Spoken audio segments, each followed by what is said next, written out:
네, 안녕하십니까. 보육 현장에서 우리 아이들의 건강한 성장과 발달을 위해 늘 애쓰시는 원장님, 그리고 선생님 여러분 진심으로 반갑습니다.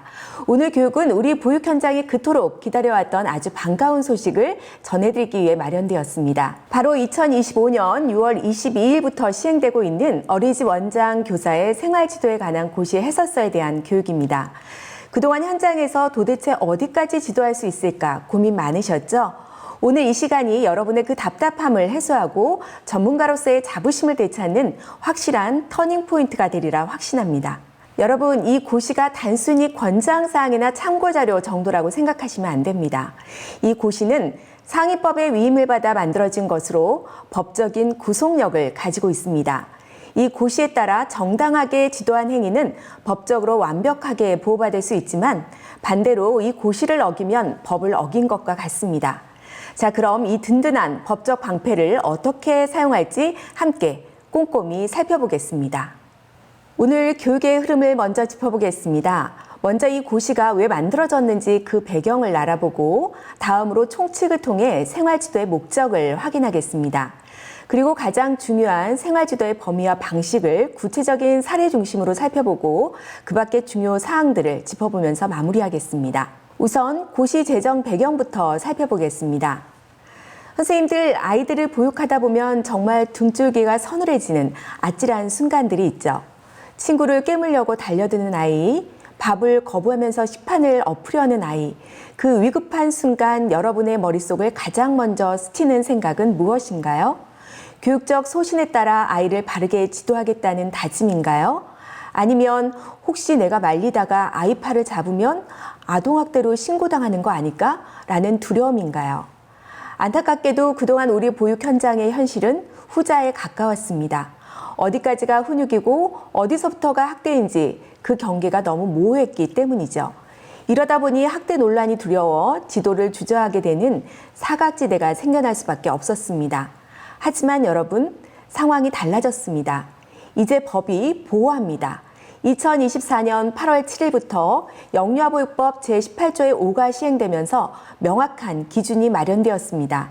고시에서 정한 범위와 방식에 따른 정당한 생활지도는 아동복지법상 아동학대로 보지 않는다. 이 문장이 주는 무게감이 느껴지시나요? 이것은 단순한 행정규칙이 아닙니다. 여러분이 아이들의 올바른 성장을 위해 쏟는 그 열정과 전문성을 국가가 법적으로 확실하게 보호하겠다는 약속입니다. 이제 여러분은 법적 테두리 안에서 보육 전문가로서 당당하게 아이들을 지도하실 수 있게 되었습니다. 자, 배경 설명은 여기까지 하고 이제 본격적으로 고시의 내용을 하나하나 살펴보겠습니다. 두 번째 파트는 총칙입니다. 건물을 지을 때 기초공사가 중요하듯이 생활지도의 목적과 정의 그리고 보육 3주체의 책무부터 확실하게 다지고 가겠습니다. 선생님들, 우리가 생활지도를 할 때 가장 먼저 머릿속에 그려야 할 큰 그림이 있습니다. 바로 법적 위계인데요. 가장 상위법인 영유아보육법이 보육교직원에게 생활지도의 권한을 부여하고 시행령은 생활지도의 4대 핵심 분야와 체벌 금지 원칙을 명확히 규정하고 있습니다. 그리고 오늘 우리가 살펴볼 이 고시가 바로 현장에서 적용할 구체적인 방법과 절차를 담은 실무 매뉴얼이 되는 것입니다. 즉, 여러분의 지도 행위는 법령이라는 든든한 뿌리 위에 서 있다는 것을 기억해 주시기 바랍니다. 그렇다면 구체적으로 어떤 분야를 지도할 수 있을까요? 법에서는 크게 4가지로 정의하고 있습니다. 첫째, 학업 분야입니다. 선생님들 혹시 학업이라는 단어를 보고 놀라진 않으셨나요? 아니, 영유아에게 무슨 공부를 시키라는 거야? 라고 오해하실 수 있는데요. 해설서에서는 학업의 의미를 영유아의 놀이와 일상 경험 속에서 자연스럽게 이루어지는 배움이라고 명확히 밝히고 있습니다. 예를 들어 볼까요? 아이들이 산책길에 핀 개미약 꽃을 쪼그려 앉아 한참을 들여다봅니다. 이게 바로 살아있는 과학탐구죠. 점심시간에는 서툰 젓가락질로 콩을 집으려고 애를 씁니다. 이게 바로 소근육 발달 과정입니다. 법은 바로 이런 놀이와 생활 속 모든 배움의 과정을 학업으로 정의하고 이를 지원하는 선생님의 지도를 보호하겠다는 뜻입니다. 그리고 둘째, 우리 아이들의 건강과 직결되는 보건 및 안전. 셋째, 더불어 사는 법을 배우는 인성 및 대인관계. 마지막으로 그 밖의 영유아의 생활과 관련되는 기타 분야입니다. 이 4가지 영역 안에서 이루어지는 여러분의 전문적인 생활지도는 이제 법적으로 정당한 보육활동으로 보호받을 수 있습니다. 법을 이해할 때 가장 먼저 꼼꼼히 봐야 할 것이 바로 용어 정의입니다. 이 정의에 따라 누가 어디까지 법적인 보호를 받을 수 있는지가 결정되기 때문이죠. 하나씩 짚어볼까요? 먼저 누가 생활지도를 할 수 있을까요? 바로 원장님과 교사입니다. 여기서 교사란 담임교사뿐만 아니라 보조교사, 연장반 교사, 그리고 대체교사까지 모두 포함됩니다. 잠깐 아이들을 봐주시는 대체교사라도 그 시간만큼은 생활지도의 권한을 가진 교사로서 법적으로 똑같이 보호받을 수 있다는 뜻입니다. 또한 원장님은 어린이집 운영은 물론 민원을 총괄하는 사람으로 정의하고 있습니다. 이것은 학부모 응대와 갈등 조정의 최종 책임이 바로 원장님에게 있음을 명시한 것이죠. 그리고 누구에게 하느냐? 어린이집을 이용하는 7세 이하의 모든 영유아가 생활지도의 대상이 됩니다. 그렇다면 생활지도란 무엇일까요? 고시에서는 생활지도의 범위를 아주 넓게 정의하고 있습니다. 아이들과 함께하는 보육의 전 과정에서 이루어지는 조언과 상담, 주의와 훈육 훈계, 그리고 보상까지 이 5가지 행위가 모두 생활지도에 해당됩니다. 즉 선생님들이 매일 하시는 일상적인 모든 보육활동이 이제는 법이 정한 생활지도로서 인정받고 보호된다는 뜻입니다. 선생님들, 이 생활지도라는 것이 원장님과 교사의 노력만으로 성공할 수 있을까요? 불가능합니다. 보육의 3주체가 함께 움직여야 합니다. 그래서 이번 고시에서는 교직원, 영유아, 보호자의 책무를 명확히 규정하고 있습니다. 먼저 원장과 교사입니다. 당연히 영유아의 건강한 성장과 발달을 지원해야겠죠. 그런데 여기에 아주 중요한 단서 조항이 붙습니다. 다른 영유아의 보육받을 권리가 침해되지 않도록 노력해야 한다. 이게 무슨 뜻일까요? 한 아이의 문제 행동을 방치해서 다수의 다른 아이들이 피해를 본다면 그것은 여러분의 직무유기가 될 수도 있다는 무서운 경고입니다. 역으로 말하면 이 조항은 여러분들이 아이들의 안전을 위해 적극적으로 생활지도를 해야 하는 강력한 법적 근거가 되는 것이겠죠. 다음은 영유아입니다. 고시에서는 영유아에게도 원장과 교사의 생활지도를 존중하고 따라야 한다는 책무를 부여했습니다. 비록 어린 아이들이지만 단순히 보호받는 수동적 대상으로만 보지 않고 규칙을 지키며 함께 살아가는 법을 배우는 주체로 인정했다는 점에서 큰 의미가 있다고 하겠습니다. 마지막으로 보호자입니다. 보호자 또한 원장과 교사의 전문적인 판단에 따른 생활지도를 존중하고 협력해야 한다고 명시하고 있습니다. 이제 부모님들께서는 선생님의 생활지도를 존중하는 것이 단순한 매너나 배려가 아니라 법으로 정해진 의무임을 분명히 아셔야겠습니다. 그래서 도대체 어떤 상황에서 생활지도를 할 수 있다는 것인지 궁금하실 텐데요.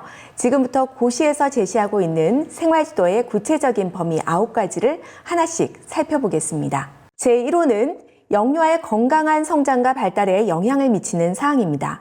가장 흔한 예로 식습관 지도가 있겠죠. 점심시간에 아이가 반찬은 손도 대지 않고 밥만 먹고 있습니다. 선생님은 당연히 걱정이 되시겠죠. 그래서 철수야, 반찬도 같이 먹어볼까? 라고 권유합니다. 하지만 부모님이 우리 애 억지로 먹여서 토하게 하지 마세요. 그건 정서적 학대예요. 라고 할까봐 속으로 내심 걱정이 되기도 합니다. 이제는 다릅니다. 심한 편식으로 영양 불균형이 우려된다면 아이가 거부하더라도 지속적으로 지도해야 합니다. 이것은 아동 학대가 아니라 아이의 건강권을 지키기 위한 정당한 교육입니다. 제2호는 건강과 안전을 위협하는 행위입니다. 친구를 때리거나 꼬집거나 물건을 집어 던지는 행위, 이건 망설일 시간이 없습니다. 아이와 다른 아이들의 안전을 위해 즉각적이고 단호한 개입이 요구되는 영역입니다. 제3호는 정당한 보육활동과 다른 영유아의 권리보호입니다. 예시를 보시면 보호자의 무단 출입이나 폭언이 적혀 있습니다. 여기서 의문이 드실 겁니다. 아니, 생활지도는 아이한테 하는 건데 왜 갑자기 부모님을 지도하라는 거지? 하고요. 오해하지 마십시오. 영유아의 보호자는 생활지도의 대상이 아닙니다. 하지만 보호자가 교실에 불쑥 들어와 고성을 지르면 어떻게 될까요? 그 공포와 피해는 고스란히 우리 아이들이 입게 됩니다. 따라서 이 조항은 아이들에게 정상적인 보육을 하기 위해 방해되는 외부 요인을 차단하고 관리할 권한을 선생님께 드린 것입니다. 즉, 어머님, 지금은 수업 중이니 나가주십시오 라고 요구하는 것은 아이들의 보육받을 권리를 지키기 위한 환경관리 차원의 생활지도입니다. 이어서 제4호는 물품의 소지 사용입니다. 위험한 칼이나 가위, 위화감을 조성하는 고가의 물건은 당연히 제한 대상이죠. 특히 최근 현장에서 가장 문제가 되는 것, 몰래 숨겨보낸 녹음기나 촬영 장비입니다. 이는 교사의 교권은 물론이고 함께 생활하는 다른 아이들의 사생활까지 침해하는 명백한 금지 행위자, 당당하게 제지할 수 있는 지도 대상임을 기억해 주시기 바랍니다. 제5호는 품성 및 예절입니다. 식사 예절이나 공공질서처럼 아이가 타인과 더불어 살아가기 위해 꼭 필요한 기초 예절을 가르치는 것입니다. 제6호는 의사소통입니다. 친구나 선생님에게 욕설, 비속어를 쓰거나 거짓말을 반복할 때 아직 애들이니까 그럴 수 있지 하고 넘기시면 안 됩니다. 방치하면 습관이 됩니다. 자신의 감정을 사회적으로 수용되는 건강한 언어로 표현하도록 가르치는 것은 우리 선생님들의 중요한 의무입니다. 제7호는 갈등 조정입니다. 하루에도 수십 번씩 아이들이 싸우죠. 이때 폭력이 아닌 대화 타협이라는 건설적인 방식으로 문제를 해결하도록 이끌어주는 것이 핵심입니다. 제8호는 취약보육 영유아에 대한 태도입니다. 장애가 있거나 문화적 배경이 다른 친구를 차별하거나 따돌릴 때 선생님은 즉시 개입해서 중재하셔야 합니다. 나와 다른 친구를 편견 없이 존중하는 태도를 길러주는 것. 이것은 단순한 생활지도를 넘어 우리 아이들이 함께 사는 법을 배우는 가장 중요한 시민교육이라고 할 수 있습니다. 마지막 9호입니다. 이 조항은 아주 특별합니다. 바로 여러분이 채울 수 있는 빈칸이기 때문입니다. 선생님들, 법이 전국의 모든 어린이집 사정을 다 알 수 있을까요? 불가능하죠. 서울의 아파트 단지 어린이집과 시골의 숲 어린이집은 환경도 위험 요소도 다 다르죠. 그래서 법은 마지막 9호에 여백을 남겨두었습니다. 고시에서 미처 다루지 못한 내용이라도 어린이집 운영위원회의 심의를 통과하면 그것은 우리 원만의 공식적인 생활지도 규칙으로서 강력한 법적 정당성을 가지게 됩니다. 이 조항을 지혜롭게 잘 활용하시기 바랍니다. 자, 이제 여러분이 가장 궁금해하실 부분입니다. 법적 근거도 알았고 범위도 알았으니 이제 구체적으로 어떻게 지도할 것인가를 알아봐야겠죠. 이번 고시에서는 영유아 생활지도의 공식적인 방법으로 조언, 상담, 주의, 훈육 훈계, 그리고 보상 5가지를 제시하고 있습니다. 이 구체적인 사용법 지금부터 하나씩 꼼꼼하게 살펴보겠습니다. 첫 번째는 생활지도의 가장 기본, 바로 조언입니다. 조언이란 말이나 글로 정보를 주거나 권고하는 것을 말하는데요. 선생님들 요즘 키즈노트나 알림장 앱 많이 쓰시죠? 앱으로 가정에서도 이렇게 지도해 주세요 라고 보내는 것, 이것 또한 조언에 해당합니다. 그럼 조언을 잘 하려면 어떻게 해야 할까요? 첫째, 긍정의 언어를 사용하세요. 복도에서 뛰는 아이에게 뛰지 마세요 라고 하기보다는 뛰면 넘어져서 다칠 수 있어요. 우리 씩씩하게 걸어가 보자 라고 해야 할 행동을 긍정적으로 알려주세요. 이것이 조언의 정석입니다. 둘째, 필요할 때는 전문적인 개입을 과감하게 권고해 주세요. 발달 장애나 지연이 의심될 때 부모님 반응이 두려워서 소갈이 많이 하셨죠. 고시에서는 아이에게 특별한 지원이 필요하다고 판단할 경우 검사나 상담, 치료를 권고할 수 있다고 명시하고 있습니다. 이것은 교사의 정당한 권한이자 책무입니다. 그리고 한 가지 더 말씀드리면 같은 문제가 반복되어 계속 조언을 했다면 그 내용을 반드시 운영일지나 생활지도일지에 남겨주시기 바랍니다. 그 기록들이 나중에 선생님의 전문적인 노력을 증명해주는 강력한 무기가 될 수 있습니다. 자, 이번에는 구체적인 사례를 통해 조언을 어떻게 해야 할지 알아보겠습니다. 2세 영아 사례입니다. 상황은 이렇습니다. 친구들은 다 누웠는데 혼자 이불 밖으로 나와서 앉아 싫어 하고 울고불고 난리가 났습니다. 이때 당황해서 빨리 자야지 울음뜩 하시면 안 됩니다. 이건 통제거든요. 이럴 땐 이렇게 해보세요.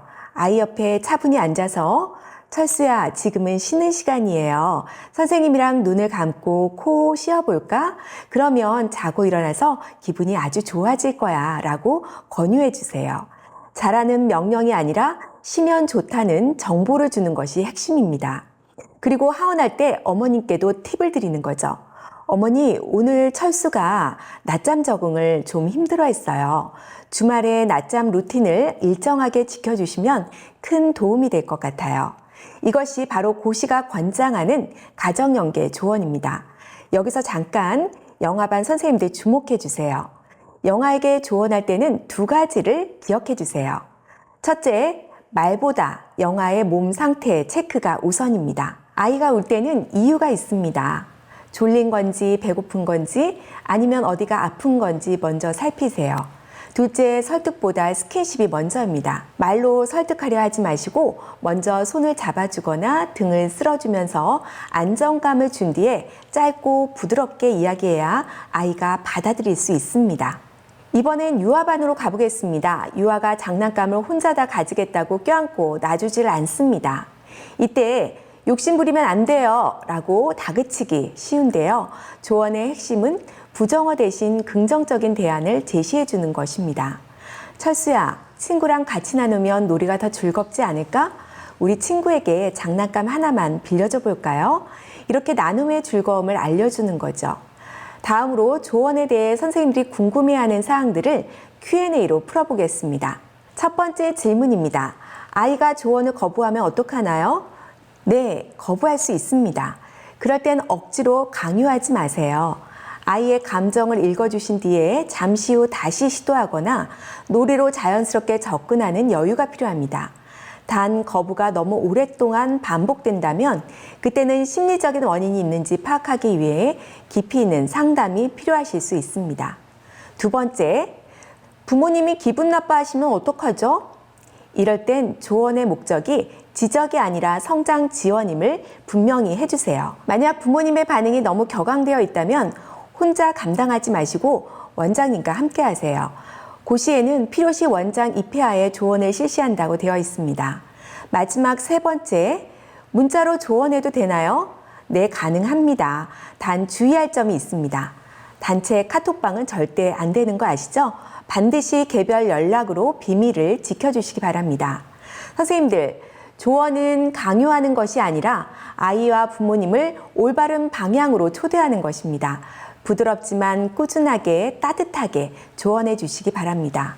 앞서 조언의 구체적인 방법들을 살펴봤는데요. 현장에서 바쁘게 아이들을 지도하다 보면 문득 이런 생각이 드실 수 있습니다. 아, 내가 방금 한 말이 아이한테 너무 셌나? 이걸 부모님한테 말씀드려야 할까? 이럴 때 여러분에게 내비게이션이 되어줄 도구가 바로 조언 지도를 위한 체크리스트입니다. 조언은 그냥 말 한마디 던지는 게 아닙니다. 준비, 실행, 마무리의 3단계가 갖춰져야 바람직한 생활 지도가 됩니다. 먼저 조언 전 단계입니다. 가장 중요한 키워드는 객관성입니다. 아이의 행동을 충분히 관찰했는지, 동료 교사나 원장님과 상의해서 상황을 객관적으로 파악했는지를 먼저 자문해 보셔야 합니다. 다음 조언 시 단계의 핵심은 타이밍과 언어입니다. 아이가 흥분해 있을 때는 아무리 좋은 말도 들리지 않습니다. 조언을 하기에 적절한 시점인지 체크하셔야겠죠. 그리고 조언을 할 때 긍정의 언어를 썼는지 점검해 주세요. 마지막 조언 후 단계에서는 기록에 빨간 펜으로 밑줄 쫙 그어주시죠. 기록은 여러분을 보호하는 안전장치입니다. 체크리스트는 교실 책상에 붙여두고 습관처럼 확인하시면 좋겠습니다. 앞으로 배울 상담, 주의, 훈육, 훈계, 보상 등의 모든 지도 방식에도 체크리스트가 있으니 활용해 주시기 바랍니다. 자, 앞서 배운 조언으로도 문제가 해결되지 않거나 혹은 아이의 행동 뒤에 숨겨진 진짜 원인을 파악해야 할 때 우리는 상담이라는 카드를 꺼내듭니다. 선생님들, 조언과 상담의 차이가 뭘까요? 조언이 교사가 정보를 주는 것이라면 상담은 보호자와 마주 앉아 문제를 함께 푸는 과정입니다. 그렇기 때문에 상담은 그냥 하는 대화가 아니라 전략적인 접근이 필요합니다. 상담을 잘하기 위한 4가지의 핵심 원칙을 짚어드리겠습니다. 첫째, 상담할 때 절대 빈손으로 들어가지 마세요. 어머님, 철수가 요즘 좀 산만해요 라고 말로만 하면 부모님은 우리 애가 집에서는 안 그런데요 라고 방어하실 수 있습니다. 상담 전에는 반드시 관찰일지나 문제 행동의 빈도를 체크한 구체적인 사실과 기록을 준비해서 들어가시기 바랍니다. 근거 자료가 있어야 신뢰가 쌓이고 대화가 통합니다. 둘째, 비밀 유지와 존중입니다. 상담 내용은 무덤까지 가져가셔야 합니다. 그리고 내 교육관과 조금 다르더라도 보호자의 양육 방식을 일단은 존중하는 태도에서 대화가 시작되어야 마음의 문이 열립니다. 셋째, 일방 통행이 아닌 상호 협의를 하는 상담이어야 합니다. 상담은 교사가 부모를 가르치는 시간이 아닙니다. 어머님 생각은 어떠세요? 가정에서는 어떤 방법이 효과적이었나요? 라고 물으면서 해결책을 함께 모색해야 합니다. 넷째, 후속 조치입니다. 상담 결과를 반드시 기록하고 필요하다면 전문가 연계와 같은 구체적인 지원 계획을 세워야 상담이 완성됩니다. 이번에는 상담의 진행 절차를 보겠습니다. 선생님들 현장에서 가장 힘든 게 불쑥 찾아오는 상담이죠. 등하원 시간에 아이들 챙기느라 정신없는데 선생님 잠깐 이야기 좀 해요 하고 붙잡히면 참 난감합니다. 이제는 이 상담 절차도를 머릿속에 꼭 넣어두시고 이대로 실천하시기 바랍니다. 고시에서 말하는 상담은 지나가다 하는 잡담이 아닙니다. 명확한 절차가 있는 공식적인 지도행위입니다. 상담의 첫 단추는 사전 협의로부터 시작됩니다. 누가 요청하든 간에 상담은 반드시 일시, 장소, 방법을 미리 정하고 해야 합니다. 따라서 선생님들은 당당하게 말씀하셔도 됩니다. 어머님, 지금은 아이들을 보육해야 하는 시간입니다. 시간을 따로 정해서 차분하게 이야기 나누시죠. 이것은 거절이 아닙니다. 보육 시간 외에 방해받지 않는 별도의 공간에서 질 높은 상담을 하기 위한 전문가의 약속인 거죠. 상담을 진행할 때는 비밀 보장을 다시 한번 약속해 주시고요. 단, 아동학대가 의심되는 등 아이의 안전과 직결된 상황은 예외일 수 있음을 미리 안내하는 센스도 필요합니다. 그리고 마지막 단계는 기록과 환류입니다. 상담하고 끝이 아니죠. 기록지에 남기고 이후 아이가 긍정적으로 달라졌는지 확인해서 그 결과를 다음 지도계획에 반영하는 것까지가 진정한 환류입니다. 선생님들, 절차가 조금 번거로우신가요? 하지만 이 절차를 지키는 순간 단순한 대화가 전문적인 상담이 될 수 있습니다. 그리고 여러분이 보육 전문가로서 학부모님과 마주 앉을 수 있는 힘이 바로 이 절차에서 나온다는 사실을 꼭 기억하시면 좋겠습니다. 상담 지도가 실전에서는 어떻게 적용되는지 영화반 사례부터 볼까요? 영화반 선생님들이 가장 상담하기 어려워하시는 주제, 바로 발달 지연입니다. 상황을 볼까요? 또래들은 맘마불하고 단어를 말하는데 아이는 아직 손짓이나 울음으로만 표현합니다.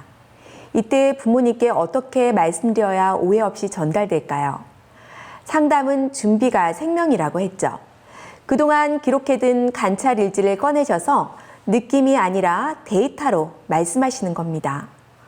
어머님, 제가 한 달 동안 자세히 관찰해 보니 또래는 하루 평균 10회 정도 말로 표현하는데 철수는 2회 정도고 주로 손짓으로 표현을 하네요. 이렇게 팩트를 보여드리고 정확한 발달 상황을 체크하고 전문적인 도움을 주기 위해 전문가 상담을 권유드립니다. 라고 덧붙이세요. 이것이 바로 신뢰를 주는 전문가의 화법입니다. 특히 영아 상담 시 선생님은 부모님께 아이의 신호를 해석해주는 통역사가 되어야 한다는 점 아시죠?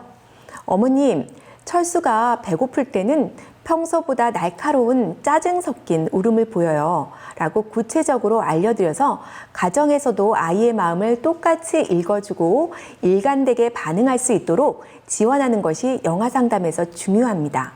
다음은 유아반 사례입니다. 상황을 볼까요? 친구와 놀다가 화가 나면 장난감을 집어던지는 아이가 있습니다. 정말 위험하죠. 이런 경우엔 단순한 조언을 넘어 심층적인 상담이 시급합니다. 이때도 역시 감정이 아닌 기록을 토대로 어머님, 최근 철수가 놀이 중에 감정 조절을 어려워하는 모습이 자주 관찰됩니다. 라고 팩트를 먼저 말씀드리세요. 그리고 대화를 나누다 보면 사실 동생이 태어나서 요즘 스트레스를 좀 많이 받고 있어요. 같은 숨겨진 배경이 나오겠죠. 이런 속사정을 공유하고 함께 해결책을 찾는 것이 바로 상담의 진짜 목적입니다. 앞서 살펴본 조언과 상담을 비교하자면 단발적인 사건은 조언 정도로 지도하시고요. 반복적이고 심각해서 부모님과 깊은 대책회의가 필요한 경우에는 상담을 통해 지도하는 것이 바람직합니다. 이어서 상담 지도와 관련된 Q&A입니다. 첫째, 보호자가 상담을 거부하면 어떡하나요? 억지로 강요하지 마세요. 다만 상담의 목적이 아이를 돕기 위한 것임을 문자로 정중하게 재안내하시고 거부했다는 사실을 반드시 기록해 두시기 바랍니다. 나중에 선생님이 방임하지 않고 노력했다는 증거가 될 수 있습니다. 둘째, 보호자가 화를 내거나 감정적으로 나오면 어떡하나요? 즉시 어머님, 지금은 흥분하셔서 대화가 어렵습니다. 라고 말씀하시고 대화를 중단하고 자리를 피하세요. 원장님 입회하에 재상담을 진행하는 것이 안전합니다. 셋째, 상담에도 아이가 안 바뀌면요. 동일한 문제가 계속된다면 이제는 상담을 넘어 전문가 연계 치료나 훈육 단계로 전환해야 합니다. 물론 이 과정도 꼼꼼히 기록으로 남겨야겠죠. 넷째, 상담 내용 어디까지가 비밀인가요? 원칙은 비밀입니다. 하지만 아이의 안전 문제나 학대 정황이 발견된다면 그때는 비밀 유지가 아니라 신고 의무가 먼저입니다. 즉시 원장님께 보고하고 관련 기관에 알려야 합니다. 상담은 부모를 설득해서 이기는 게임이 아니라 아이를 위해 부모의 협력을 구하는 과정임을 잊지 마시기 바랍니다. 방금 Q&A에서 경우에 따라 상담을 중단할 수 있다고 말씀드렸는데요. 구체적으로 법이 정한 상담 거부 및 중단 사유 7가지를 짚어보겠습니다. 고시에서는 교사의 인권을 보호하고 원활한 업무 수행을 위해 정당하게 상담을 거부하거나 즉시 중단할 수 있는 명확한 기준을 제시했습니다. 먼저 상담을 정당하게 거절할 수 있는 경우 4가지입니다. 첫째, 사전 합의 없는 상담 요구입니다. 갑자기 교실 문을 열고 들어와서 지금 당장 얘기 좀 해요 하는 경우 죄송하지만 사전 약속이 되어 있지 않아 어렵습니다. 라고 거절하실 수 있습니다. 둘째, 직무 범위를 넘어서는 요구입니다. 우리 애 때린 그 애 집이 어디예요? 선생님 결혼은 했어요? 이렇게 다른 아이의 개인정보나 선생님의 사생활을 캐묻는 것 답변하지 않으셔도 됩니다. 셋째, 근무 시간 외의 요구입니다.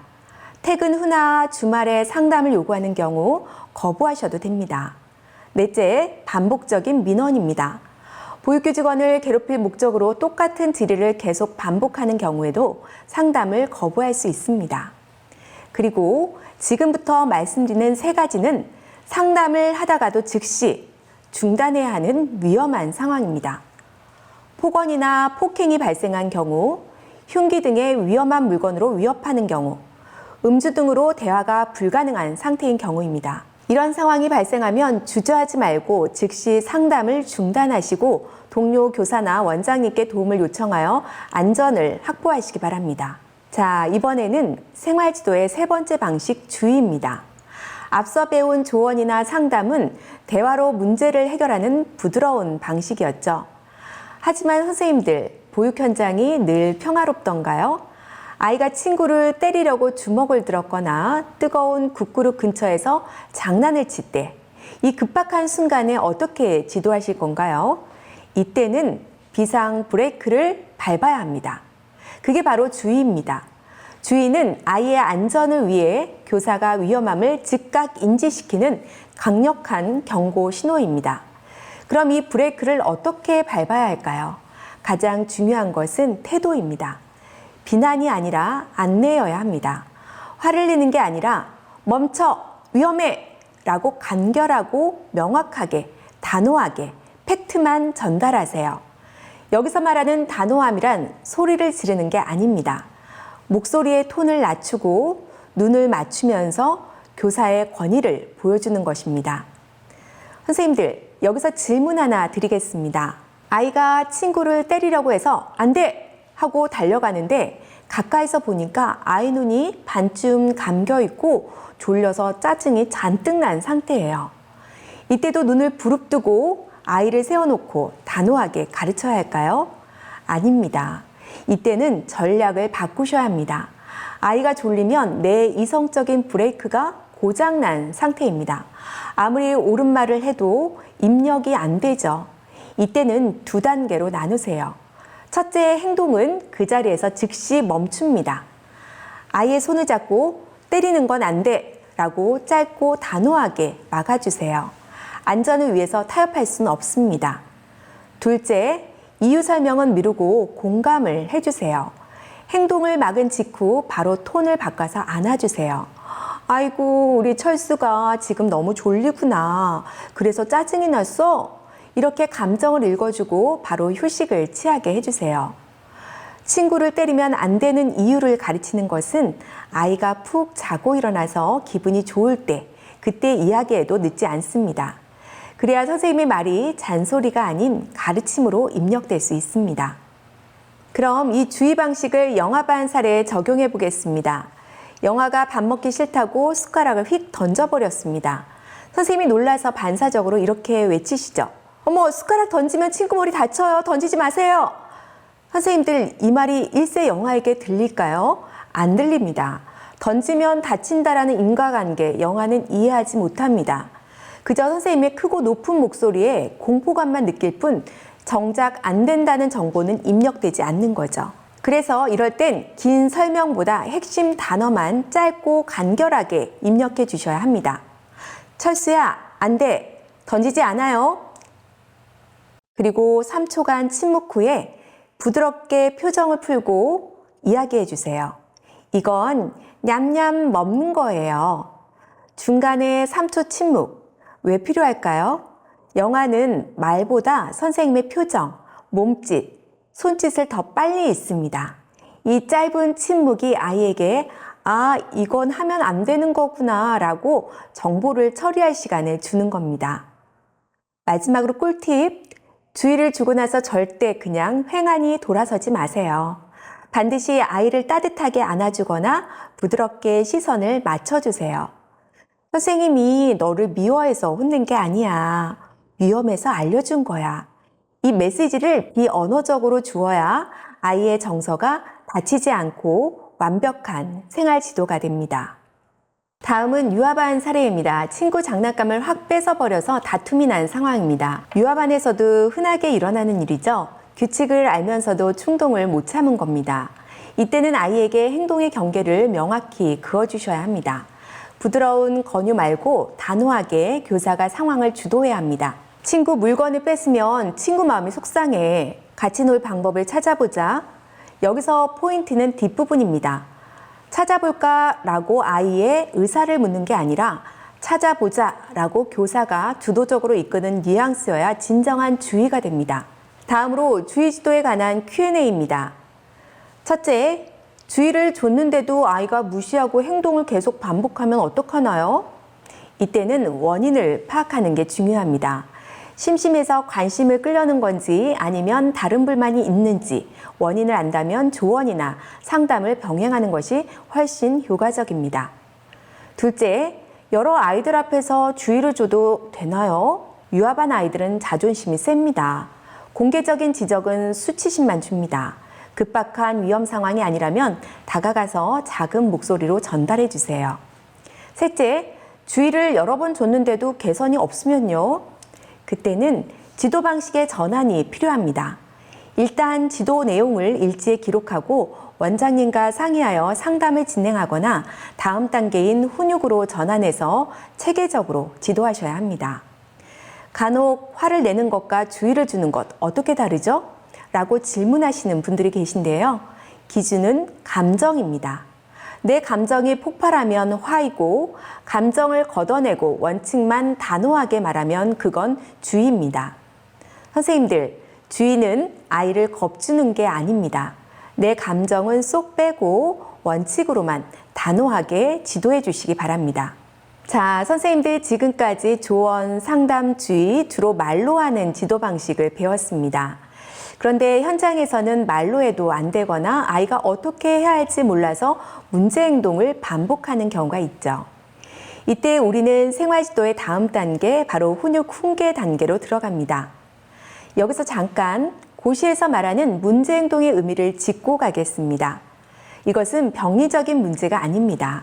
단지 발달 과정 중에 있거나 혹은 또래 관계가 서툴러서 선생님의 추가적인 지지와 지도가 필요한 행동일 뿐입니다. 즉, 고쳐야 할 나쁜 행동이 아니라 도와줘야 할 행동으로 바라보는 관점의 전환이 필요합니다. 그렇다면 훈육의 의미도 달라지겠죠. 한자로 보면 가르칠 훈, 기를 육입니다. 앞서 말한 그 도움이 필요한 행동을 비난하는 것이 아니라 바람직한 행동을 가르쳐서 길러주는 교육적인 과정. 이것이 바로 훈육의 진짜 의미입니다. 고시에서는 이 훈육의 구체적인 방법을 크게 4가지 유형으로 구분하고 있습니다. 첫째, 말이나 행동으로 올바른 방법을 알려주는 지시. 둘째, 위험한 행동을 물리적으로 막는 제지. 셋째, 위험한 물건을 잠시 치우는 물품 분리 보관. 넷째, 가장 강력한 조치인 기가 조치입니다.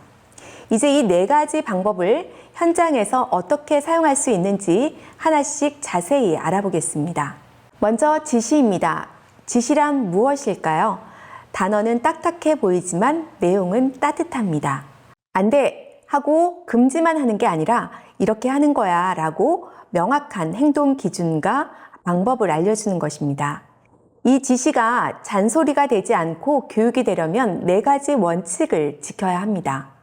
첫째, 지시는 간결해야 합니다.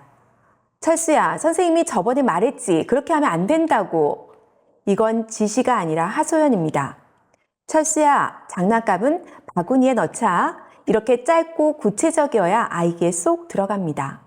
둘째, 한 번에 하나씩, 그리고 모델링입니다. 치우고 씻고 앉으세요. 라고 한 번에 쏟아내면 가부화 걸립니다. 한 문장에 한 가지 행동만 담으세요. 그리고 100마디 말보다 선생님이 직접 시범을 보여주는 것이 가장 효과적입니다. 셋째, 즉각적 강화를 해주셔야 합니다. 아이가 지시를 따랐다면 그 즉시 폭풍 칭찬해 주세요. 행동 직후의 칭찬은 그 행동을 습관으로 만듭니다. 넷째, 긍정적인 표현입니다. 뛰지 마, 대신 걸어 다니자로 바꿔주세요. 우리 뇌는 하지 말라는 것보다 해야 할 것을 더 잘 받아들입니다. 그럼 실제 영화반 사례를 볼까요? 영화가 물컵을 자꾸 기울여서 쏟고 있습니다. 이건 아이가 일부러 그러는 게 아니라 아직 사용법을 몰라서 그런 거죠. 이때 쏟지 마! 라고 소리치기보다 모델링을 해주셔야 합니다. 선생님이 아이의 손을 부드럽게 함께 잡고 철수야, 컵은 이렇게 세워서 마셔요. 라고 말하며 실제로 마시는 동작을 보여주세요. 이게 바로 선생님이 거울이 되어주는 모델링입니다.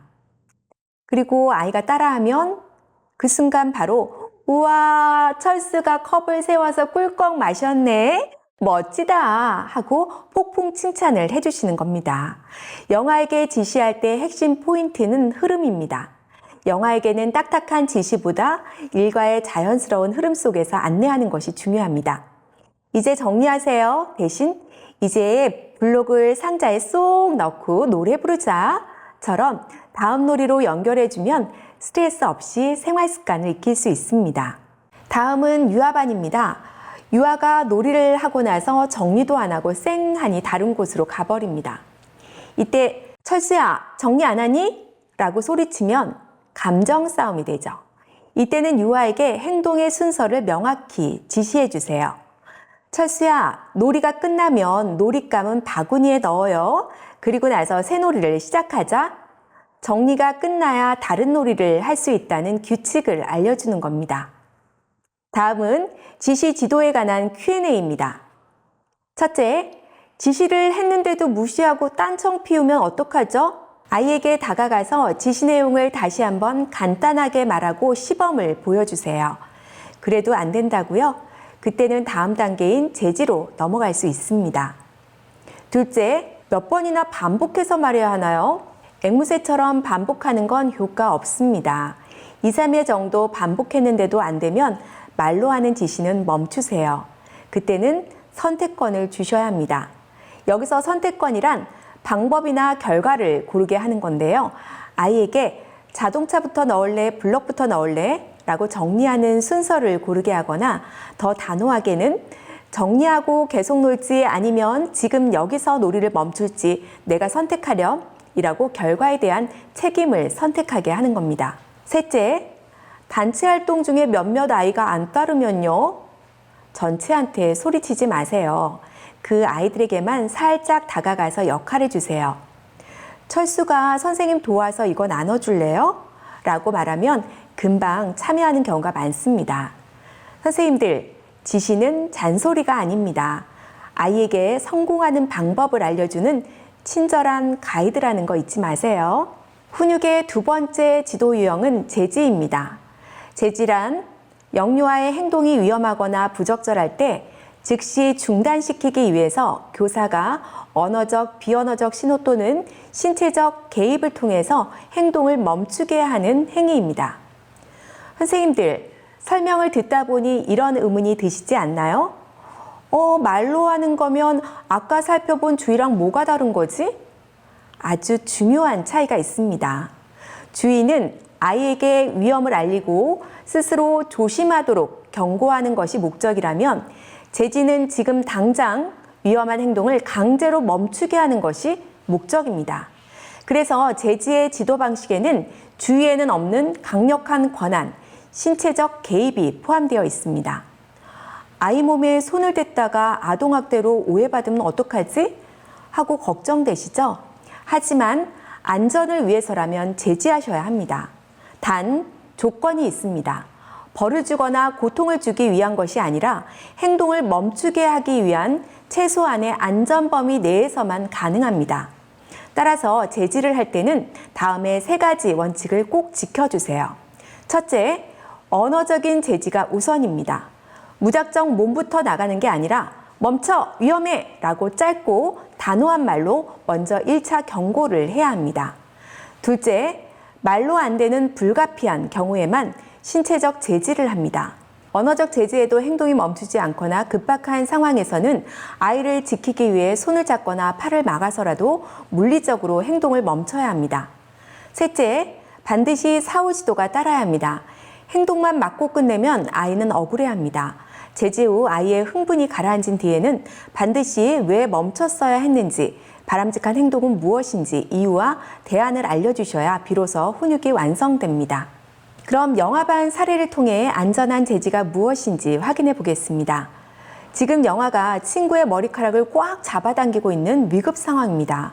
친구는 아파서 비명을 지르며 크게 울고 있습니다. 이때 선생님께서 말로 점잖게 친구 머리카락 놓으세요 한다고 놓을까요? 절대 안 놓죠. 그래서 이때는 즉각적인 신체 개입이 필요합니다. 망설이지 마세요. 아이의 손을 부드럽지만 단호하게 잡아서 머리카락을 놓게 하십시오. 그리고 아이의 눈을 똑바로 보고 아주 짧게 말합니다. 철수야, 친구 머리 잡으면 아파요. 손은 이렇게 내려놔요. 여기서 중요한 포인트는 교사의 감정입니다. 선생님이 놀라서 소리를 빽 지르거나 아이 팔을 거칠게 확 낚아채면 영아는 공포감을 느낍니다. 목소리는 낮게, 표정은 차분하게, 하지만 행동은 단호하게 하셔야 합니다. 그리고 제지 후가 정말 중요한데요. 선생님의 단호한 모습에 영아가 깜짝 놀라서 으앙 하고 울음을 터뜨릴 수 있습니다. 이때는 즉시 안아주고 토닥여주세요. 선생님이 화난 게 아니야. 친구가 아파서 멈춰준 거야. 라고 안심시켜 주시고 이 손은 친구를 도와주는 예쁜 손이야. 라고 바람직한 행동을 알려주세요. 행동은 막았지만 스킨십을 통해 아이의 정서적 안정감은 다시 찾아주는 것까지가 진정한 의미의 제지입니다. 이번엔 유아반 사례입니다. 5세 유아가 화가 났다고 딱딱한 나무 블럭을 친구에게 집어 던지려는 상황입니다. 아찔하죠? 이때는 말과 몸이 동시에 나가야 합니다. 철수야, 멈춰요. 던지면 다칠 수 있어. 라고 외치는 그 순간 동시에 블럭을 손에서 뺏거나 아이 몸을 안전한 곳으로 이동시켜야 합니다. 그리고 아이가 흥분을 가라앉히면 눈을 맞추고 알려주세요. 화난 마음은 블럭을 던져서 표현하는 게 아니라 말로 표현하는 거예요. 라고 마음을 읽어주면서 대안을 주는 거죠. 이제 Q&A를 살펴볼까요? 첫 번째 질문입니다. 신체 접촉 어디까지 가능한가요? 기준은 딱 하나, 최소 개입입니다. 위험한 행동을 막기 위해 손을 잡거나 팔을 가볍게 막는 것, 안아서 이동시키는 것은 괜찮습니다. 보호행위니까요. 하지만 아이를 구석으로 확 밀치거나 억지로 질질 끌고 가거나 아플 정도로 꽉 쥐는 것은 안 됩니다. 이건 훈육이 아니라 감정이 섞인 폭력이 되기 때문입니다. 둘째, 목소리를 크게 내서 기선을 제압해야 하나요? 아닙니다. 큰 소리는 아이를 일시적으로 얼어붙게 만들 뿐 반발심만 키웁니다. 소리 지르지 마세요. 낮고 묵직한 톤이 아이들에게는 훨씬 더 위력적이고 교육적입니다. 셋째, 여러 아이가 동시에 난리를 치면 어떡하죠? 이때는 응급실 원칙을 따르세요. 지금 당장 때리거나 던져서 사고가 날 수 있는 아이부터 먼저 제지하세요. 일단 상황을 진정시키고 나서 한 명씩 개별적으로 지도하시면 됩니다. 선생님들 꼭 기억하세요. 제지는 아이와 힘겨루기를 하는 것이 아닙니다. 스스로 멈출 수 없는 아이를 위해서 선생님이 대신 브레이크를 밟아주는 것입니다. 안전을 위해서라면 두려워하지 말고 단호하게 우리 아이들을 지켜주시기 바랍니다. 이번엔 훈육의 세 번째 유형, 물품 분리보관입니다. 위험한 물건을 교사가 잠시 맡아두는 거죠. 선생님들, 이렇게 지도하실 때 아이가 집에 가서 선생님이 내 거 뺏었어 라고 이야기할까봐, 그래서 부모님이 오해하실까봐 마음이 쓰이실 겁니다. 딱 두 가지 원칙만 지키시면 걱정하지 않으셔도 됩니다. 첫째, 물건이 아니라 행동을 문제 삼아야 합니다. 블록이 잘못했나요? 아니죠. 블록을 던진 행동이 잘못된 겁니다. 그러니 이 블록 압수야 라고 뺏지 마시고요. 블록은 아무 잘못 없어. 하지만 이걸 던지는 행동은 위험하니까 선생님이 잠시 맡아둘게 라고 지도해 주세요. 물건 자체가 아니라 행동의 부적절성을 정확히 짚어주셔야 합니다. 둘째, 반환의 약속과 즉시 이행입니다. 무조건 가져가는 게 아니라 내가 안전하게 놀 수 있을 때 다시 줄게 라는 반환의 약속이 반드시 있어야 합니다. 그리고 실제로 아이가 진정하고 행동 조절이 확인되면 그게 1분 뒤라도 즉시 돌려주셔야 합니다. 그래야 아이는 이것을 벌이 아니라 내가 안전해지면 다시 놀 수 있구나 라는 안전학습의 기회로 받아들이게 됩니다. 네, 그럼 영화반 사례를 볼까요? 이세 영아가 딱딱한 블록을 자꾸 입에 넣거나 물고 있는 상황입니다. 목에 걸리면 큰일 나죠. 이때 급하다고 확 뺏어버리면 어떻게 될까요? 영아는 내 거 뺏겼어 하고 대성통곡을 할 겁니다. 이때는 박탈감을 줄여주는 기술이 필요한데요. 철수야, 블럭은 입에 넣으면 위험해. 이건 잠깐 선생님이 가지고 있을게 라고 이유를 짧게 말씀해 주시고요. 바로 대신 우리 말랑말랑한 공놀이 할까? 라고 대체 놀잇감을 지어주어서 흥미를 전환해 주셔야 합니다. 영아는 물건이 사라지면 본능적으로 불안해합니다. 분리보관 후에는 꼭 안아주거나 손을 잡아주는 스킨십을 통해 선생님이 나를 미워해서 뺏은 게 아니구나라는 정서적 확신을 주셔야 합니다. 그리고 아이가 울음을 그치면 잊지 말고 즉시 돌려주셔야 합니다. 이제 마음이 괜찮아졌네. 자, 여기 있어. 다시 놀아볼까? 이렇게 약속을 지키셔야 아이는 선생님을 믿고 안전한 놀이 방법을 배우게 됩니다. 다음은 유아반 사례입니다. 친구랑 싸우다가 화가 나서 들고 있던 교구를 집어던진 상황입니다. 즉각적인 분리가 필요하죠. 이때는 아이에게 조건부 반환을 명확히 알려주셔야 합니다. 단호하게 아이 눈을 보면서 철수야, 던지면 다칠 수 있어서 이 교구는 잠시 치워둘게. 내가 마음이 진정되면 그때 다시 쓸 수 있어. 여기서 핵심은 마음이 진정되면 이 물건을 다시 돌려받을 수 있다라는 조건과 희망을 동시에 제시해 주는 것입니다. 다음은 물품 분리보관 지도에 대한 Q&A입니다. 첫째, 아이가 이걸 뺏기는 걸로 오해하면 어쩌죠? 그래서 설명이 중요하다고 말씀드리는 겁니다. 아무 말 없이 휙 가져가면 그건 애들 입장에선 그냥 뺏기는 거 맞습니다. 하지만 위험해서 잠깐 맡아두는 거야. 안전해지면 다시 줄게 라고 이유를 알려주고 기회를 보장하면 아이도 이것을 지켜야 할 안전 규칙으로 받아들입니다. 둘째, 언제 돌려줘야 하나요? 시간 기준이 있나요? 5분, 10분 이렇게 시간으로 정하지 마세요. 기준은 아이의 상태입니다. 아이가 울음을 그치고 흥분을 가라앉히면 그게 1분 뒤라도 즉시 돌려주셔야 합니다. 그래야 내가 참으니까 돌려받네 하고 훈육 효과가 확실하게 나타납니다. 셋째, 돌려달라고 울고 떼를 쓰면 어떡하죠? 선생님들, 여기서 마음 약해지시면 안 됩니다. 이때 돌려주면 울면 주는구나 라고 배웁니다. 선생님이 철수가 던지지 않으면 다시 줄 거야 라고 조건을 다시 한번 상기시켜 주세요. 그리고 아이가 뚝 그치면 그때 칭찬과 함께 돌려주시면 됩니다. 와, 우리 철수가 스스로 울음을 멈추고 기다려줬구나. 정말 멋지다. 이제 안전하게 놀 수 있지? 선생님은 철수를 믿어요.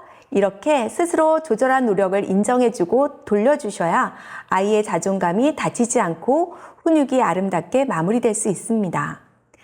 선생님들, 물품 분리보관은 물건을 뺏는 게 아니라 아이에게 안전하게 노는 기회를 잠시 미루는 것뿐입니다. 진정하면 다시 할 수 있다는 믿음을 심어주면서 안전하게 지도해 주시기 바랍니다. 자, 드디어 훈육의 마지막 유형, 기가조치입니다. 이 단어만 들으면 아픈 아이를 집으로 돌려보낸다는 생각에 마음이 무거우실 수 있는데요. 관점을 바꾸셔야 합니다. 기가조치는 아이를 내보내는 것이 아닙니다. 아픈 아이를 가장 편안한 가정에서 쉬게 하고 다른 아이들에게 감염이 확산되는 것을 막는 우리 어린이집의 건강 방어막입니다. 하지만 무턱대고 전화해서 데려가세요 하면 안 되겠죠. 명확한 절차가 생명입니다. 첫째, 확실한 근거가 있어야 합니다. 단순히 컨디션이 나빠 보여서는 안 됩니다. 발열, 구토, 발진 등 눈에 보이는 구체적인 증상이 있을 때만 가능합니다. 둘째, 정서 안정이 우선입니다. 아픈 아이는 몸도 힘들지만 마음도 불안하죠. 바로 격리실로 보내지 마세요. 먼저 안아주거나 시선을 맞추면서 충분히 안심시켜 주는 것이 먼저입니다. 셋째, 분리보호입니다. 독립된 공간에서 쉬게 하되 반드시 선생님의 시야 안에 있어야 합니다. 저기 가서 누워 있어요 하고 방치하면 절대 안 됩니다. 넷째, 꼼꼼한 기록입니다. 발병 시각, 증상, 보호자 연락 시각을 일지에 남기셔야 추후 발생할 수 있는 분쟁에서 선생님을 보호할 수 있습니다. 그럼 영아반 사례부터 볼까요? 1세 영아가 낮잠 시간에 열이 나고 계속 보채면서 우는 상황입니다. 영아 대상 기가조치의 핵심은 관찰입니다. 영아는 선생님 저 머리 아파요 라고 말을 못하죠. 그래서 평소와 다른 울음소리, 식사 거부, 무기력, 얼굴 홍조 이런 미세한 비언어적 신호를 빨리 캐치하는 게 바로 선생님의 능력입니다. 이때 아이가 열이 난다고 해서 바로 횡한 격리실에 눕혀두면 안 되겠죠. 공포감과 분리불안으로 상태가 더 악화될 수 있습니다. 보호자가 오실 때까지 선생님 품에 안거나 손을 잡아주면서 스킨십을 유지해 주세요.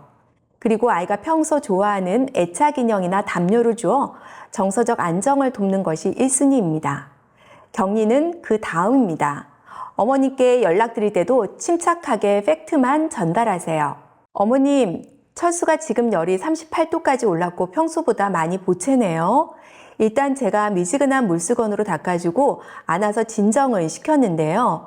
열이 떨어지지 않아서 병원 진료가 필요해 보입니다. 오셔서 아이를 편안하게 쉬게 해주시는 게 좋겠습니다. 이렇게 아이의 상태와 어린이집의 조치 그리고 필요한 대응을 명확히 말씀해 주시면 됩니다. 다음은 유아반 사례입니다. 3세 유아가 활동 중에 열감이 있고 기침을 심하게 합니다. 이때는 영아와 달리 아이에게 상황을 설명해 주시는 게 좋습니다. 자신이 뭘 잘못해서 쫓겨나는 게 아니라는 걸 알려줘야 하거든요. 철수야, 지금 몸이 조금 뜨거워서 쉬어야 할 것 같아요. 선생님이 엄마한테 이야기했으니까 엄마 오실 때까지 잠깐 쉬고 있자. 이렇게 아이에게 건강을 위해 잠시 휴식하는 것임을 편안하게 인지시켜 주시는 것이 중요합니다. 다음은 기가조치 관련 Q&A입니다. 첫째, 보호자가 바빠서 못 데려간다고 거부하면 어쩌죠? 선생님들, 기가조치는 선택이 아닙니다. 법적 의무입니다. 단호하게 말씀하세요. 어머님, 법적 지침에 따라 전염 우려가 있는 경우 다른 아이들의 안전을 위해서 의무적으로 등원을 중단해야 합니다.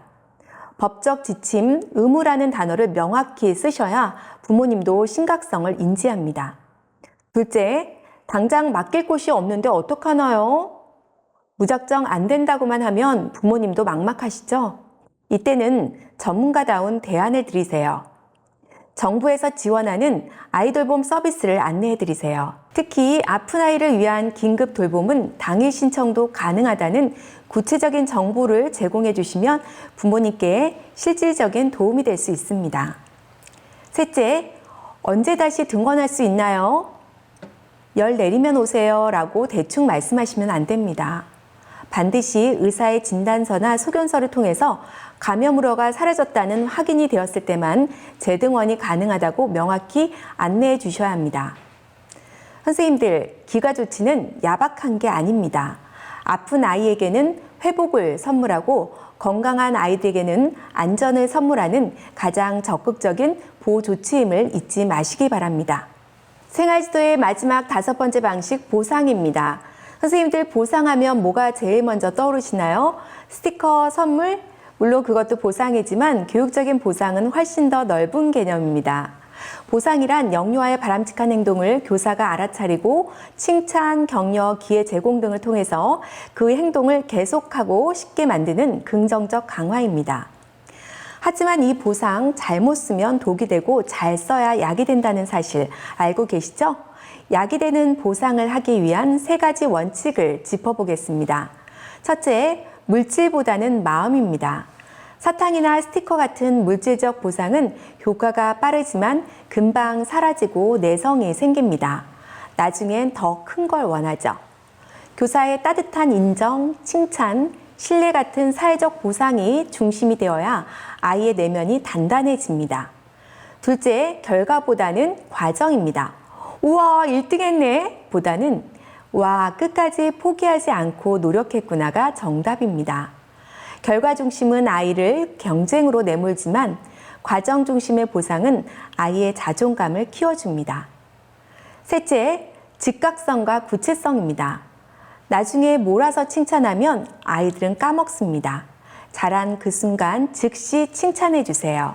그리고 참 잘했어가 아니라 친구에게 장난감을 양보해줘서 정말 멋지다 라고 구체적으로 콕 집어주셔야 합니다. 그럼 영아반 사례를 볼까요? 2세 영아가 낑낑대며 혼자서 신발을 신고는 선생님을 쳐다봅니다. 선생님, 나 좀 봐주세요. 나 대단하죠? 하는 눈빛을 발사합니다. 이때는 선생님의 반응 속도가 생명입니다. 영아는 시간이 지나면 내가 뭘 잘했는지 금방 까먹거든요. 행동 직후 즉각적으로 우와, 철수가 혼자 신발을 신었구나. 아이고 예뻐라. 우리 철수 최고. 이렇게 미소, 박수, 안아주기 같은 따뜻한 반응을 쏟아부어 주셔야 합니다. 여기서 영아지도 팁을 드리면 영아는 칭찬의 내용보다 선생님의 목소리 톤과 표정을 더 잘 읽습니다. 무미건조하게 잘했어 라고 말하는 건 영아에게 아무런 보상이 되지 않습니다. 약간 오버한다 싶을 정도로 톤을 높여서 우와, 해냈구나, 정말 멋지다 처럼 감탄사가 섞인 긍정 에너지를 팍팍 전달해 주세요. 단 칭찬하기 전에 꼭 확인해야 할 전제 조건이 하나 있습니다. 바로 아이의 컨디션입니다. 아이가 졸리거나 배고픈 상태라면 아무리 선생님이 박수치고 칭찬해도 소용없습니다. 오히려 짜증만 나죠. 보상은 아이의 몸과 마음이 편안한 상태일 때만 약이 된다는 점 잊지 마시기 바랍니다. 마지막 유아반 사례입니다. 5세 유아가 친구랑 다투고 나서 쭈뼛쭈뼛 하더니 용기를 내서 미안해 라고 사과를 합니다. 선생님들, 이게 아이 입장에서 얼마나 자존심 상하고 어려운 일인지 아시죠? 이때 놓치지 말고 구체적인 행동을 칭찬해야 합니다. 사이좋게 지내서 착하다는 너무 추상적이라 와닿지 않습니다. 아이의 눈을 보면서 진지하게 철수가 스스로 사과했구나. 그 용기가 정말 멋지다 라고 말해주세요. 이렇게 사과한 행동과 용기를 인정해주고 칭찬 카드 같은 기록을 남겨주시면 아이는 아, 사과는 부끄러운 게 아니고 멋진 행동이구나 라고 확실히 배우게 됩니다. 보상 지도에 관한 Q&A입니다. 첫째, 보상으로 스티커나 간식을 줘도 되나요? 가능합니다. 하지만 어디까지나 보조 수단이어야 합니다. 항상 칭찬 같은 사회적 보상을 메인 요리로, 물질적인 보상은 디저트로 활용하세요. 둘째, 칭찬 많이 하면 버릇 나빠지지 않을까요? 넌 최고야와 같은 무조건적인 칭찬은 독이 될 수 있습니다. 하지만 내가 스스로 정리해서 선생님이 참 편했어 와 같은 구체적이고 과정 중심적인 칭찬은 아이의 책임감과 자존감을 길러줍니다. 셋째, 여러 명 있는데 한 명만 칭찬해도 될까요? 선생님들 상상해 보세요. 전체 회의 시간에 원장님이 김 선생님은 참 일머리가 있어 최고야 라고 콕 집어서 칭찬하십니다. 듣고 계신 다른 선생님들 기분이 어떠신가요? 아이들도 똑같습니다. 시기심을 느끼죠. 함께 있을 때는 우리 반 모두가 친구를 도와줬네라고 공동 성취를 칭찬하시고 개인적인 칭찬은 조용히 다가가서 귓속말로 해주시는 게 고수의 칭찬법입니다. 선생님들, 긴 시간 동안 조언부터 보상까지 생활지도의 5가지 방식을 모두 살펴보았는데요. 때로는 주의 훈육과 같은 단호한 지도가, 때로는 보상과 같은 따뜻한 지도가 필요하다는 것 잘 아시죠? 이 다양한 도구들을 적재적소에 지혜롭게 사용하셔서 우리 아이들이 안전하고 바르게 성장할 수 있도록 든든한 길잡이가 되어주시기 바랍니다. 이제 생활지도 방식의 대미를 장식할 기록입니다. 선생님들, 우리 선생님들의 정당한 생활지도를 입증해 줄 수 있는 가장 강력한 무기가 무엇일까요? 바로 꼼꼼한 기록입니다. 나중에 부모님께 상황을 설명할 때도 혹시 모를 오해를 풀 때도 이 기록 한 줄이 선생님을 지켜주는 가장 확실한 증거가 됩니다. 그럼 생활지도 일지는 어떻게 작성해야 나를 지킬 수 있을지 4가지 포인트로 짚어보겠습니다. 첫째, 상황을 사진 찍듯이 구체적으로 묘사해 주세요.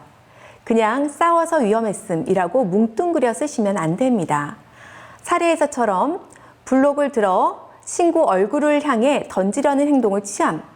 이렇게 어떤 도구로 어디를 향해서 어떤 위험이 있었는지 사진을 찍듯이 적으셔야 추후에 교사의 신체 개입이 불가피했음을 증명할 수 있습니다.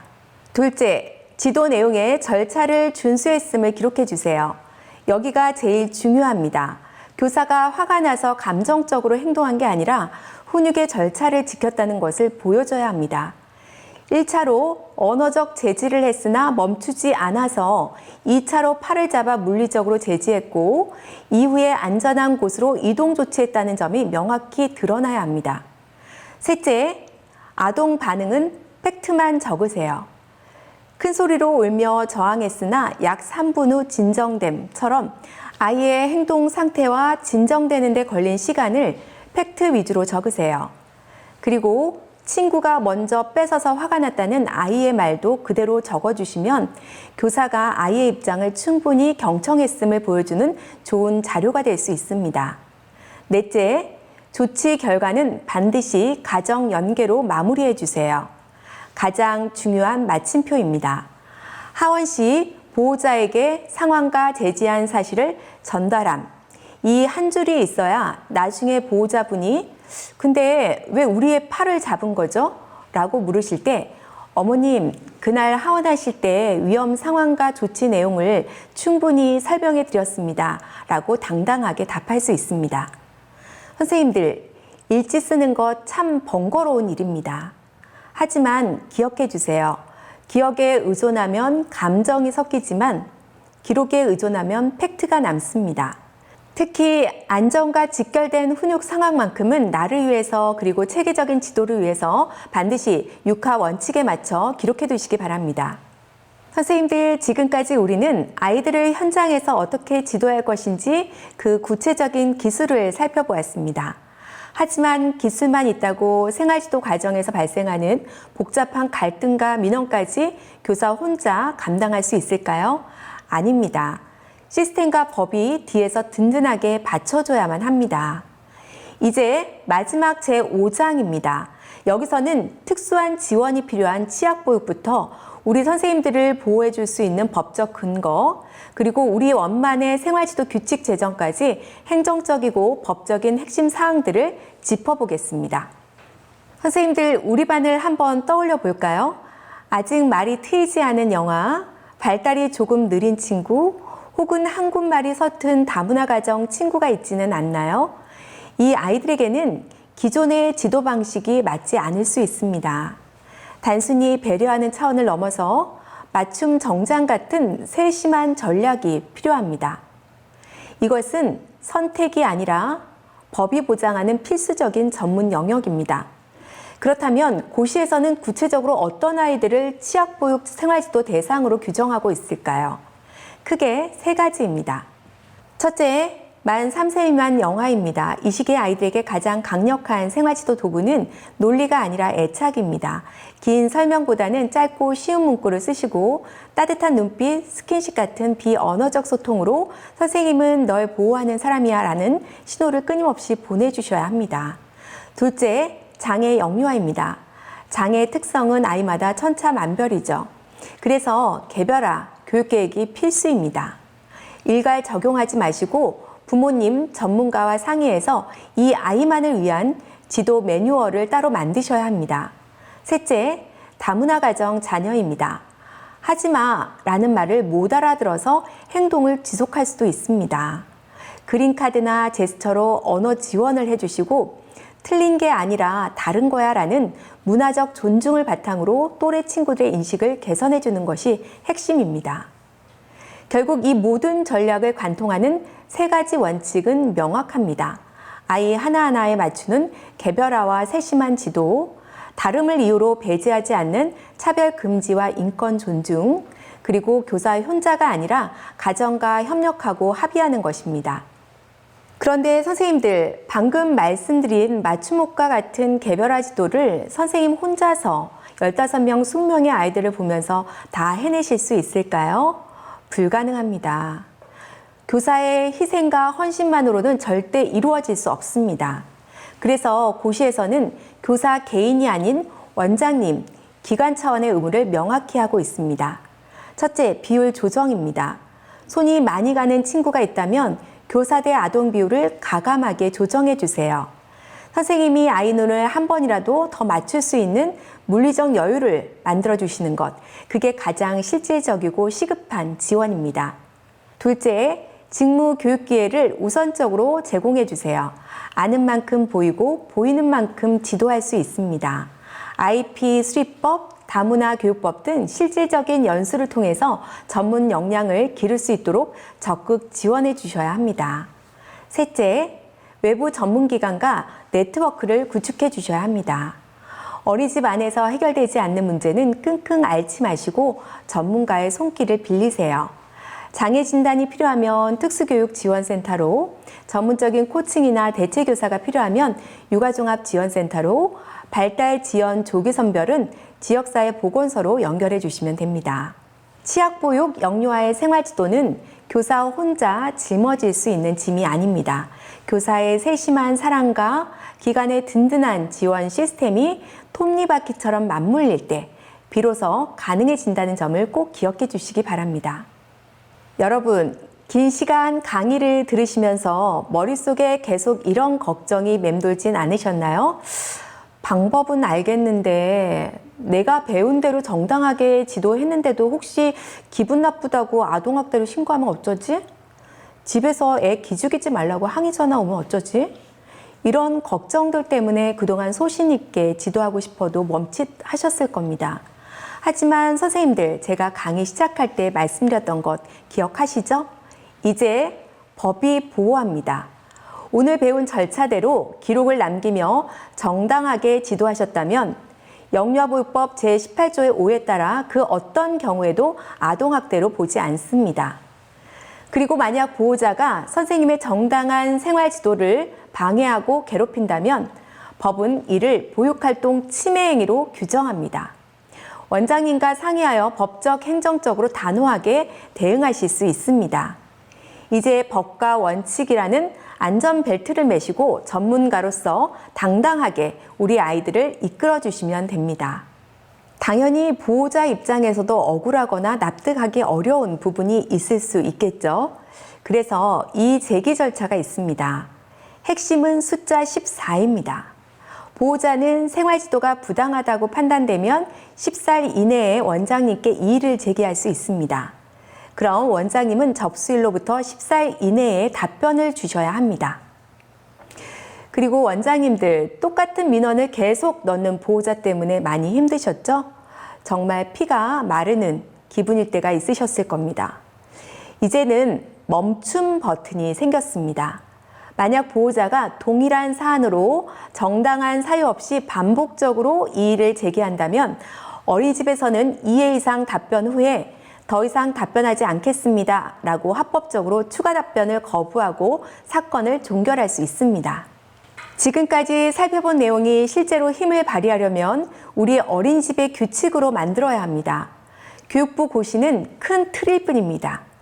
구체적인 지도 방법, 우리 원만한 금지 행위, 가정연계 방안 등을 담아서 어린이집 생활지도 규칙을 제정하셔야 합니다. 여기서 원장님들께 당부 말씀을 드리면 반입 금지 물품의 리스트나 분리장소 지정과 같은 세부 규칙들을 원장님 혼자 고민해서 정하지 마십시오. 반드시 어린이집 운영위원회의 심의를 거치시기 바랍니다.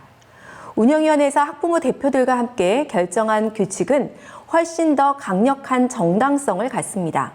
나중에 민원이나 문제가 생겼을 때 어머님, 이것은 운영위원회에서 학부모님들과 함께 합의한 약속입니다 라고 당당하게 말할 수 있어야 합니다.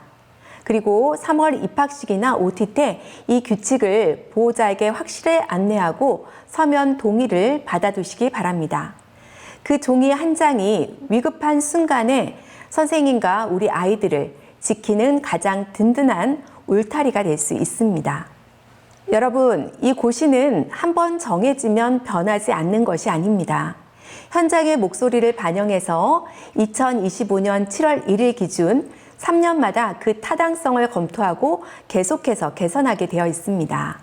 앞으로도 우리 현장의 현실에 맞게 계속 다듬어져 갈 것입니다. 보육교직원 여러분, 긴 시간 정말 고생 많으셨습니다. 오늘 확인하셨듯이 생활지도는 더 이상 눈치 봐야 할 일이 아닙니다. 우리 아이들의 안전을 지키고 바른 성장을 돕기 위해 국가가 선생님들에게 부여한 신성한 권리이자 반드시 해야 할 의무입니다. 여러분 꼭 기억해 주세요. 여러분의 단호함은 아이에게 상처를 주는 것이 아니고요. 이 험한 세상을 안전하게 살아갈 수 있는 울타리가 되는 한계를 알려주는 최고의 사랑입니다. 학부모님께도 당당하게 말씀하세요. 어머님, 저는 보육 전문가로서 우리 아이의 올바른 성장을 위해서 법과 원칙에 근거하여 지도하고 있습니다. 저를 믿고 협력해 주십시오. 여러분, 오늘 배운 내용을 10분 활용하여 교직원의 권위가 존중받고 아이들의 인권이 보호되는 진짜 보육이 살아 숨쉬는 어린이집을 만들어 주시기 바랍니다. 감사합니다.